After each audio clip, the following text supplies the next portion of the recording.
Sebelum kita mulai perkuliahan hari ini, kita akan sama-sama berdoa.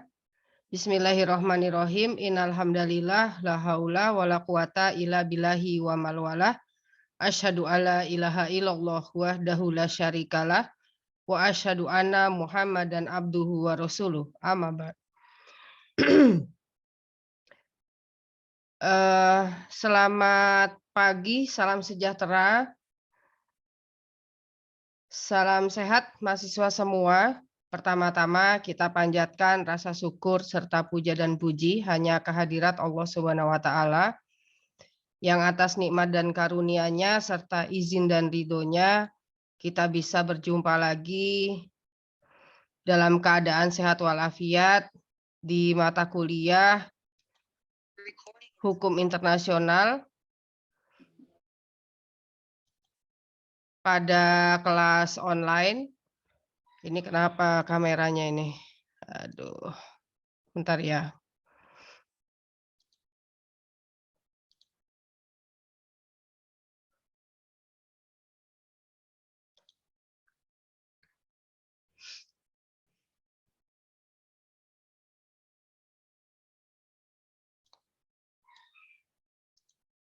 Oke. Nah, lebih baik.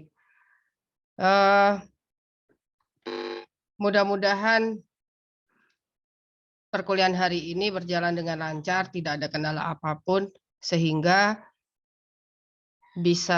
ilmu yang didapatkan bisa bermanfaat ya buat kita semua. Amin Dan ya Allah. kita sudah berdoa, yang mana doanya adalah memohon kepada Allah Subhanahu wa taala supaya diberikan ilmu yang bermanfaat, rezeki yang baik, dan amalan yang diterima. Juga tidak lupa kita sampaikan sholawat dan salam kepada satu-satunya manusia terbaik di muka bumi sepanjang zaman, satu-satunya manusia yang Allah perintahkan kita untuk mengikuti perilaku, akhlak, dan adabnya, Nabi Allah Muhammad Shallallahu Alaihi Wasallam beserta keluarga dan para sahabat beliau. Pada hari ini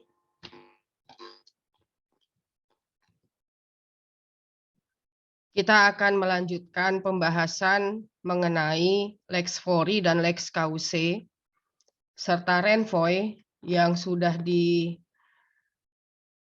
disampaikan sedikit ya prolognya di minggu yang lalu, di mana dalam memutus perkara atau dalam membuat gugatan hukum ataupun membuat fakta hukum, gugatan hukum sudah pasti ada fakta hukumnya gitu ya. Pertama-tama yang harus kita lihat adalah apakah dalam perkara tersebut mengandung unsur asing atau tidak. Sebab penyelesaiannya berbeda. Pengajuan berkas gugatannya juga berbeda. Kalau perkara tersebut tidak mengandung unsur asing, maka kita bisa memakai kitab Undang-Undang Hukum Perdata. Ini untuk kasus perdata ya. Kita bisa pakai Undang-Undang KUH Perdata dan juga Undang-Undang khusus dalam perkara perdata. Kalau Undang-Undang khususnya ya bergantung pada kasusnya ya. Kalau kasusnya fidusia, ya berarti pakai Undang-Undang fidusia gitu. Kalau kasusnya gadai berarti pakai Undang-Undang gadai, tapi kan belum disahkan. Undang-Undang gadai masih berupa rancangan. Jadi belum bisa jadi belum bisa jadi dasar hukum. Belum bisa menjadi undang-undang khusus yang bisa kita gunakan untuk menjadi dasar hukum dalam berkas gugatan.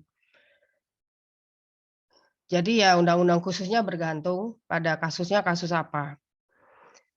Itu kalau perkaranya tidak mengandung unsur asing. Tapi kalau perkaranya mengandung unsur asing, yang mana unsur asingnya sudah kita bahas di kelas. Ada 4 unsur asingnya. Yang pertama, kalau para pihak ada yang berbeda kewarganegaraannya. Nah, itu berarti ada unsur asingnya. Atau para pihak, baik penggugat maupun tergugat atau turut tergugat, warga negaranya sama, tapi lihat dulu domisilinya di mana. Karena domisili yang berbeda, maksudnya berbeda negara ya. Domisili yang berbeda negara berarti kasusnya ada unsur asingnya. Kalau kewarganegaraannya sama, domisilinya juga masih dalam satu wilayah negara, misalnya penggugatnya di Jakarta, tergugatnya di Jogja, turut tergugatnya di Surabaya, gitu ya. Itu kan masih sama-sama di wilayah Indonesia domisilinya. Tapi kalau kewarganegaraannya sama, domisilinya berbeda, ya ada unsur asing. Sama-sama warga negara Indonesia, tapi yang satu domisilinya di Malaysia, yang satu domisilinya di Singapura. Berarti ada unsur asing ya. Nah, bagaimana kalau kewarganegaraannya sama, domisilinya juga sama, sama-sama di Indonesia, walaupun yang satu tempat tinggalnya di Jakarta, yang satu di Jogja, tapi sama-sama di Indonesia kan. Nah, kita lihat peristiwa hukumnya terjadinya di mana. Kalau peristiwa hukumnya terjadi di Indonesia juga, berarti pakai KUH Perdata.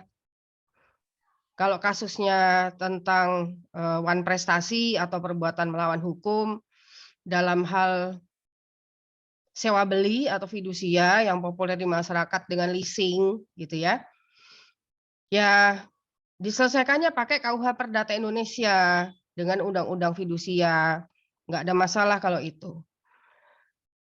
Tapi bagaimana kalau peristiwa hukumnya terjadi di luar negeri, gitu ya? Ya bisa-bisa saja karena semua negara kan bukan Indonesia saja yang ada perjanjian leasing gitu ya. Di luar negeri juga ada perjanjian leasing. Nah, di sana namanya Fiduciary Act, Undang-Undang Fidusia.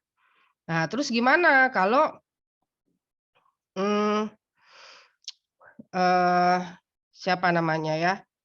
Si warga negara Indonesianya, si debitur, ya debiturnya orang Indonesia. Taruhlah ada mahasiswa Indonesia lagi kuliah di Amerika. Dia mau beli motor tapi kredit. Gitu ya, sama kayak di sini ya, kredit. Berarti kan leasing. Leasing itu kan sewa beli. Nah, leasing itu kan Amerika punya undang-undang fidusianya. KUH Perdatanya sendiri.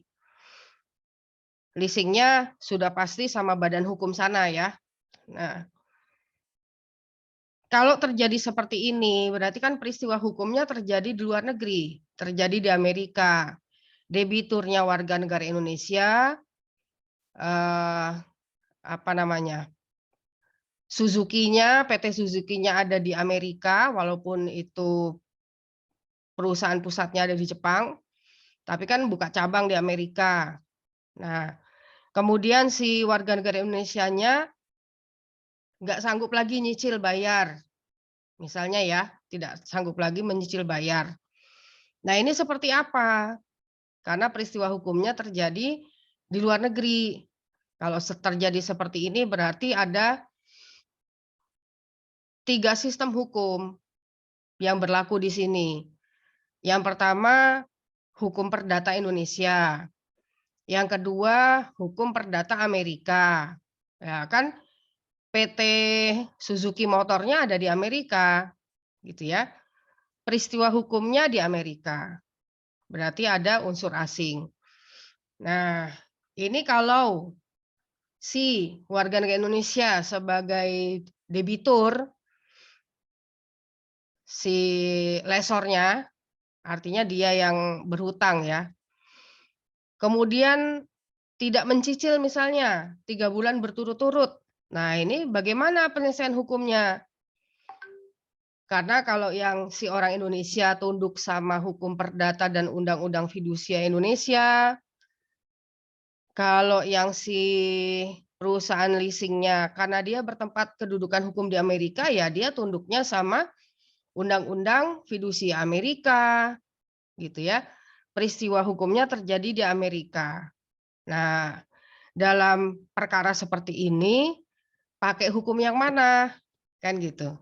Gitu ya. Dan ini berlaku juga dengan gadai. Misalnya ada warga negara asing menggadaikan perhiasan di Perum Pegadaian Indonesia. Berarti kan ini ada unsur asingnya. Gitu ya. Nah, kalau unsur asing ada seperti ini, maka sistem hukum mana yang dipakai?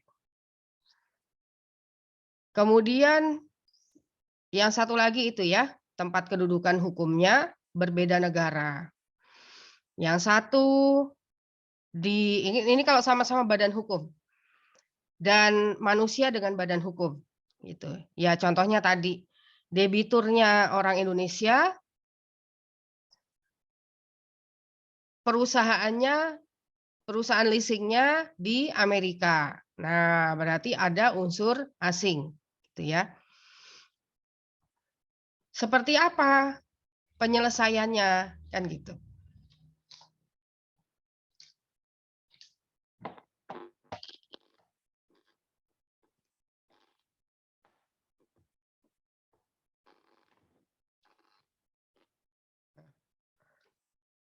Berarti di sini tidak bisa diselesaikan dengan hukum perdata Indonesia saja. Tidak bisa diselesaikan dengan hukum perdata Amerika saja. Kenapa? Karena masing-masing tunduk pada hukum perdata yang berbeda. Masing-masing tunduk pada undang-undang khusus turunan KUH per yang berbeda. Gitu. Maka kemudian muncul masalah-masalah ini yang diselesaikan oleh HPI, oleh Hukum Perdata Internasional. Nah, HPI itu menyelesaikan perkara seperti ini. Perkara-perkara keperdataan yang di dalamnya mengandung unsur asing. Itu ya.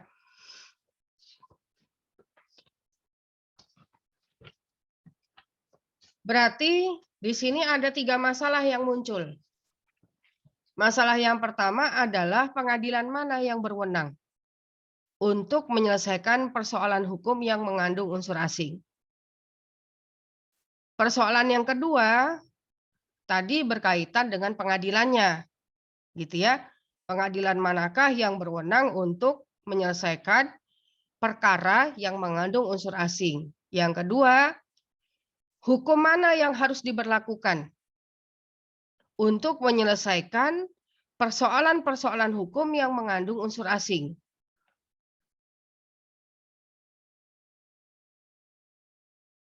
Hukum mana? Kalau yang pertama tadi pengadilan mana yang berwenang?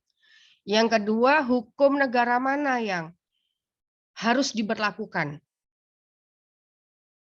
Tidak mungkin memberlakukan 2 sistem hukum yang berbeda satu sama lain.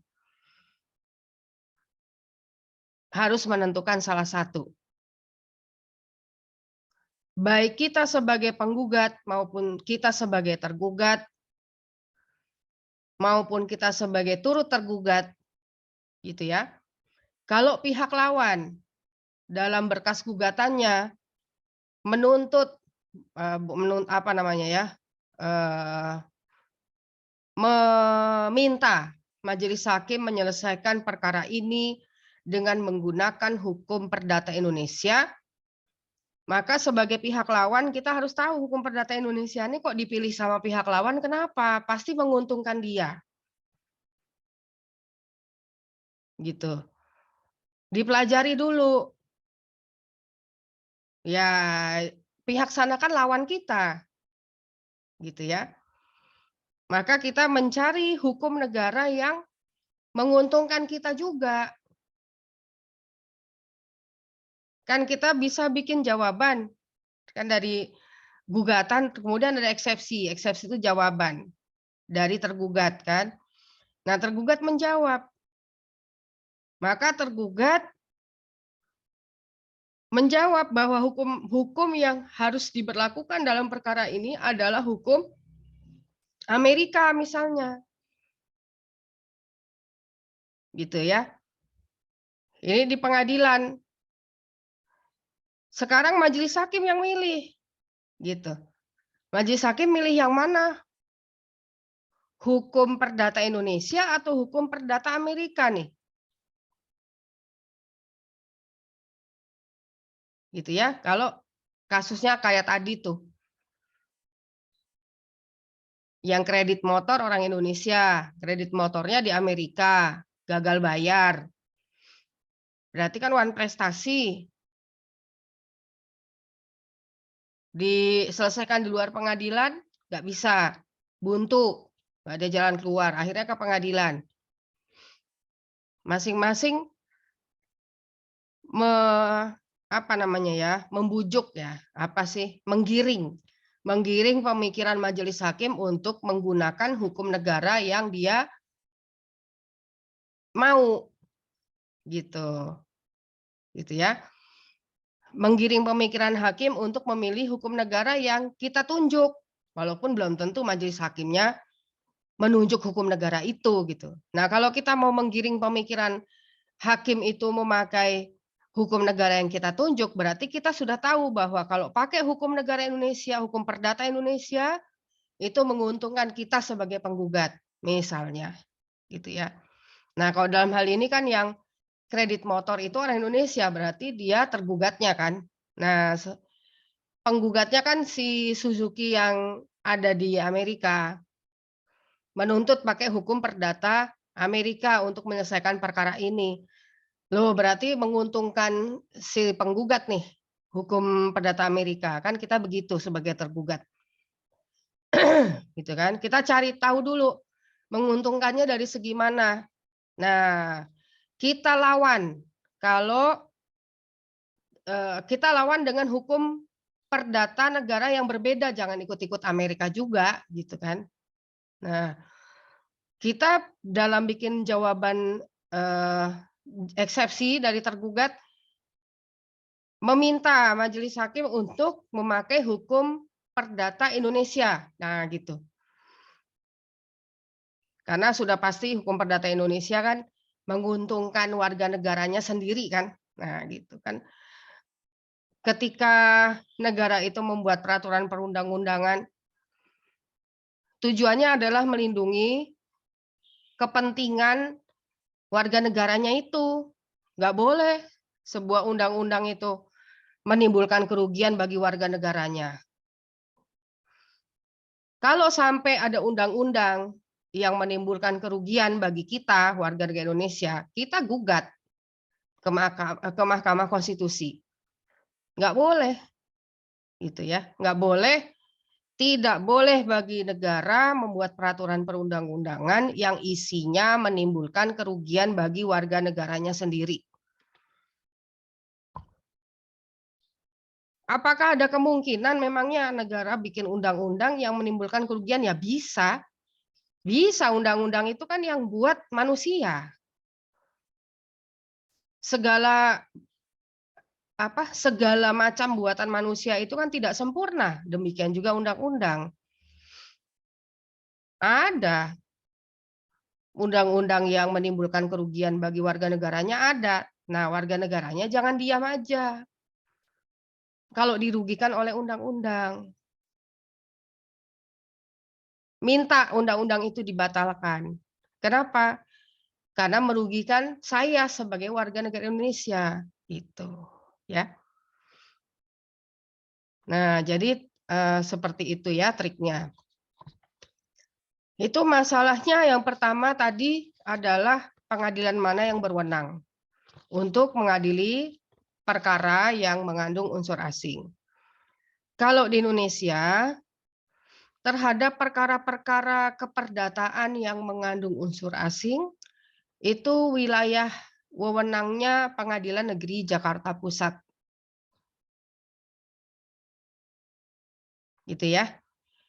Jadi masing-masing negara punya menunjuk pengadilan tertentu kalau perkara yang dihadapi adalah perkara yang mengandung unsur asing.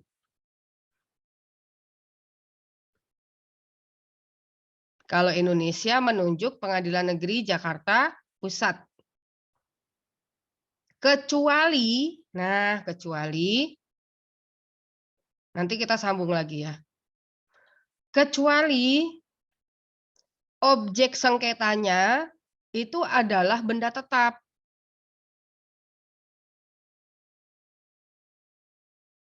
Gitu.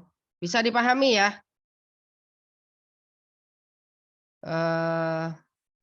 Apriani. Ya, Apriani. Bisa dipahami enggak? Insya Allah bisa, Bu. Bisa Sedikit. ya? Oke. Jadi kalau perkara keperdataan yang mengandung unsur asing diselesaikan merupakan wilayah wewenangnya Pengadilan Negeri Jakarta Pusat. Kecuali objek sengketanya benda tetap. Tanah, bangunan. Nah, kalau perkaranya itu objeknya, kalau yang leasing kan objeknya motor, gitu ya. Ya, objek sengketa kan bisa macam-macam. Nah, kalau objek sengketanya itu tanah, benda tetap ya, tanah, maka diselesaikan di pengadilan negeri di mana benda tanah itu berada. Nggak boleh ke pengadilan lain. Walaupun ada unsur asingnya.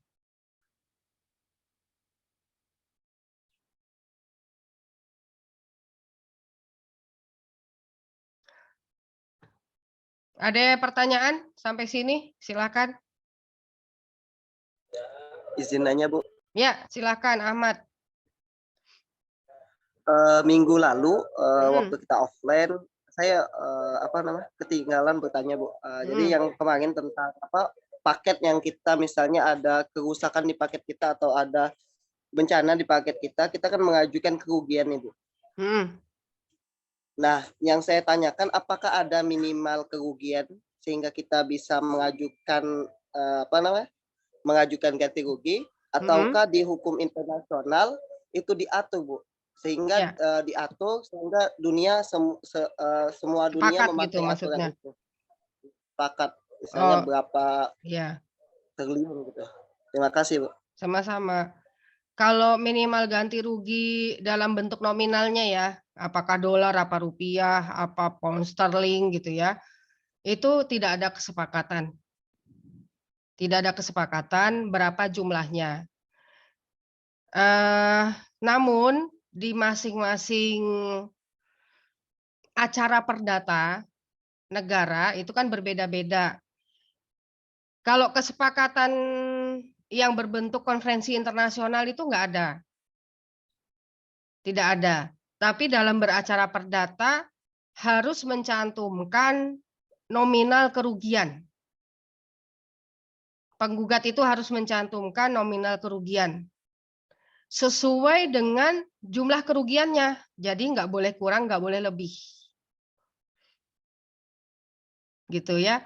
Kalau misalnya kerugiannya 50 juta, ya nggak boleh 51 juta, 49 juta, nggak boleh. 50 juta. Gitu. Karena kalau kita bikin surat gugatan itu harus dirinci.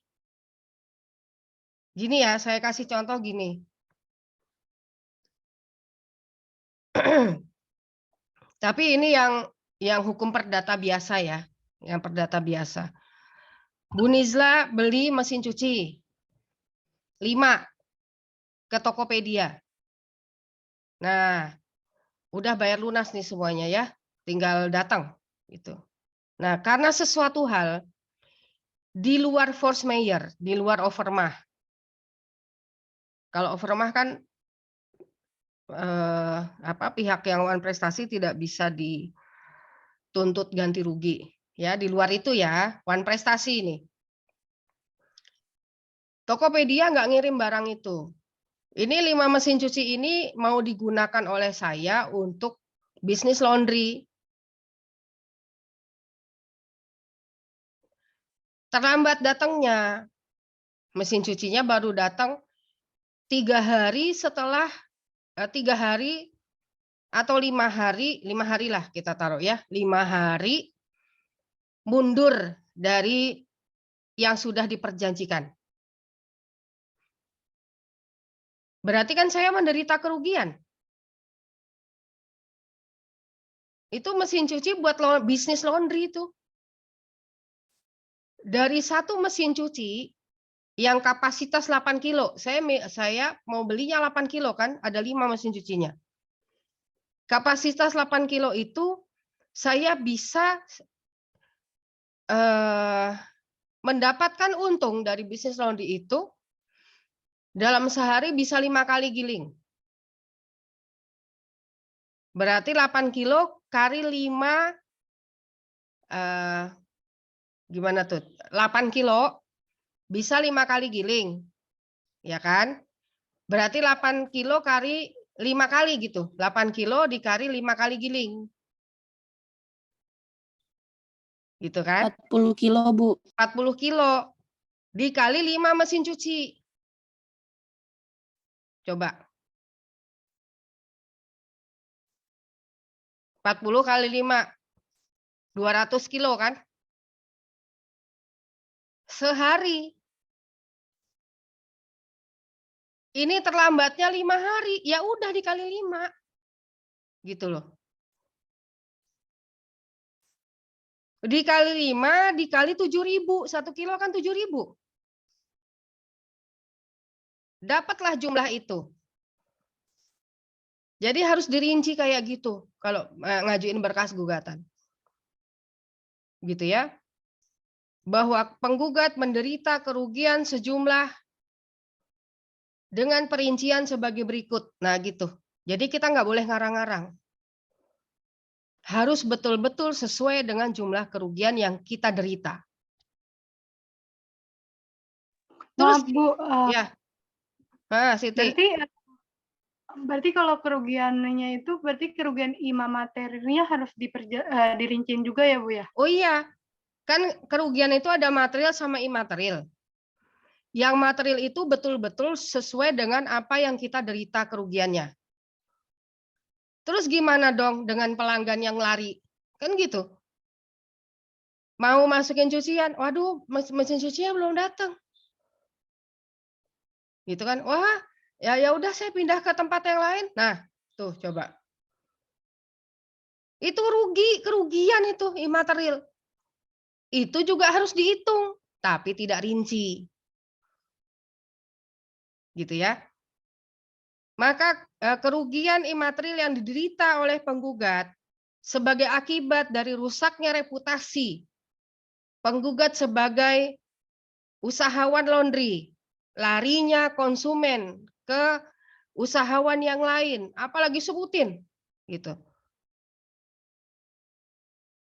Maka jumlah kerugian imaterial yang diderita adalah 5 miliar. Boleh-boleh aja kalau imaterial bebas, nggak ada limitnya. Gitu ya. Cuma nanti majelis hakim akan menilai kelayakannya. Kita tuntut nih misalnya 5 miliar. Tapi majelis hakim bilang, majelis hakim memutus dalam apa? Kan majelis hakim berdiskusi dulu kan sebelum putusan. Waduh ini kalau 5 miliar mungkin dipertimbangkan ya, kasihan nanti Tokopedia-nya atau gimana, atau misalnya 5 miliar ini terlalu besar misalnya ya. Ya sudah 5 miliar ini 1 miliar. Nggak apa-apa kalau itu. Gitu ya. Makanya kalau penggugat mengajukan imaterialnya sebesar-besarnya, tapi sebesar-besarnya juga jangan sampai terlihat terlalu serakah gitu ya. Ya, imaterialnya ya yang masih batas kewajaran yang Dan pertimbangkan juga majelis hakim biasanya mengabulkannya separuh, gitu kan. Jadi kalau kita ngajuin 5 miliar, 2,5 miliar lah paling enggak majelis hakim, atau di bawah itu. Gitu ya. Sangat-sangat jarang, bahkan tidak pernah majelis hakim itu mengabulkan gugatan imaterial itu penuh seperti yang diminta sama penggugat. Gitu. Ya. Nah, itu dia. Jadi nggak ada batas limitnya ya. Tapi